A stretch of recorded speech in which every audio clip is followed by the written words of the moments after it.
चुनाव होगा। ये तो देखिए एक राष्ट्र एक चुनाव के लिए रामनाथ कोविंद जी की एक कमेटी बनी हुई है और ये कमेटी पहले बनी थी और सभी राजनीतिक दलों से इस पर राय मशवरा वो कमेटी कर रही है। तो उन कमेटी ने हमारे पार्टी को भी बुलाया था, इसमें हमारे पार्टी के पूर्व अध्यक्ष ललन सिंह जी और संजय झा जी उसमें शिरकत किए थे और जो माननीय नेता का पहले से जो स्टैंड है एक राष्ट्र और एक चुनाव, एक नेशन वन इलेक्शन, उस पर उन्होंने समर्थन किया है। नमस्कार, आप देख रहे हैं न्यूज़ फॉर नेशन और मैं स्वाति पांडे आपके साथ। अरे आपको किसने कह दिया कि मध्यावधि चुनाव बिहार में होगा? ऐसा कुछ नहीं है। वो तो बस वन नेशन वन इलेक्शन के लिए जो कमेटी रामनाथ कोविंद ने बनवाई है, पूर्व राष्ट्रपति रामनाथ कोविंद के अध्यक्षता में जो कमेटी बनी है, उस कमेटी में बस हमारे नेता ललन सिंह जी गए हुए थे ताकि वन नेशन वन इलेक्शन के लिए हम सपोर्ट कर सकें।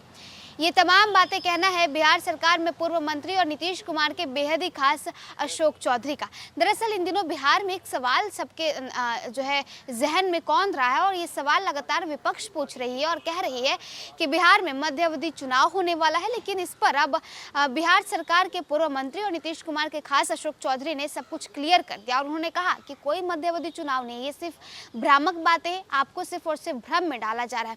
हम आपको क्लियर कर दें कि कोई चुनाव नहीं होने वाला है। हाँ, वन नेशन वन इलेक्शन यानी एक राष्ट्र एक चुनाव के लिए जो टीम गठित की गई है, उस टीम में बस हमारे नेता यानी ललन सिंह जी गए हुए थे और उसी मुद्दे पर चर्चा हुई है। तो देखिए क्या कुछ अशोक चौधरी का बिहार में मध्यावधि चुनाव को लेकर के कहा गया है, ये आपको कह रहे हैं कि मध्यावधि चुनाव होगा बिहार में।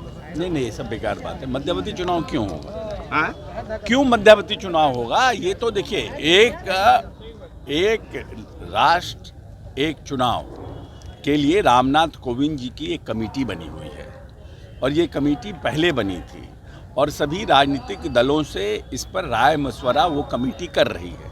तो उन कमेटी ने हमारे पार्टी को भी बुलाया था, जिसमें हमारे पार्टी के पूर्व अध्यक्ष ललन सिंह जी और संजय झा जी उसमें शिरकत किए थे और जो माननीय नेता का पहले से जो स्टैंड है एक राष्ट्र और एक चुनाव, एक नेशन वन इलेक्शन, उस पर उन्होंने समर्थन किया है।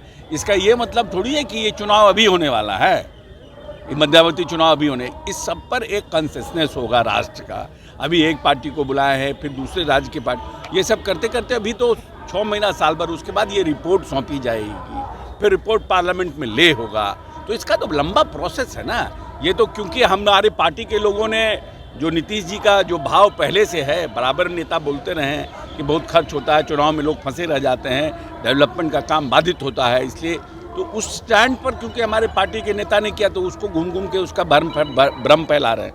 हमको नहीं लगता है कि कहीं भी मध्यावधि चुनाव की कोई पूरे कार्यों का कह रहे हैं कि सारा नौकरी हम ही दिए हैं पूरे। अब देखिए एक बात बताइए, हमने उनका बयान पढ़ा है कि विजन नहीं है नीतीश जी के पास। इससे बड़ा हास्यपद कोई बात हो सकता है?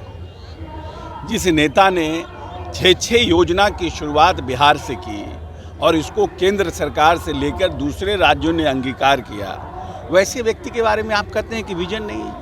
जिस व्यक्ति ने जल जीवन हरियाली पर जो यूएन और यूनाइटेड नेशन ने जो मीटिंग किया इन्वायरमेंट पर, क्लाइमेट चेंज पर, उस पर माननीय नेता नीतीश कुमार के बुला करके पूरे विश्व के जो इन्वायरमेंट के लोग थे, नेता थे, जो काम कर रहे हैं, उनके सामने नीतीश जी की बातों को रखवाया। उनके पास उन लोग कहते हैं कि विजन नहीं है। जिस व्यक्ति ने इस प्रदेश में पहली बार साइकिल योजना, पोशाक योजना शुरू की और लड़कियों की संख्या जो है स्कूलों में बढ़ाने का काम किया, उनके बारे में कहते हैं कि विजन नहीं है। जिस व्यक्ति ने हर घर में जल नल योजना की शुरुआत बिहार से शुरू की, जिसको केंद्र सरकार ने अडॉप्ट किया, उनके बारे में कहता है कि विजन नहीं है। जो आदमी के पास जब बिहार मिला था तो 32,000 करोड़ का बिहार था, आज 2,70,000 करोड़ का बिहार हो गया, उनके बारे में कहता है कि विजन नहीं है। सर, मांझी जी का एक बयान आया है, एहसान उतारने की बात कर रहे हैं, क्या लग रहा है सर? ठीक नहीं है?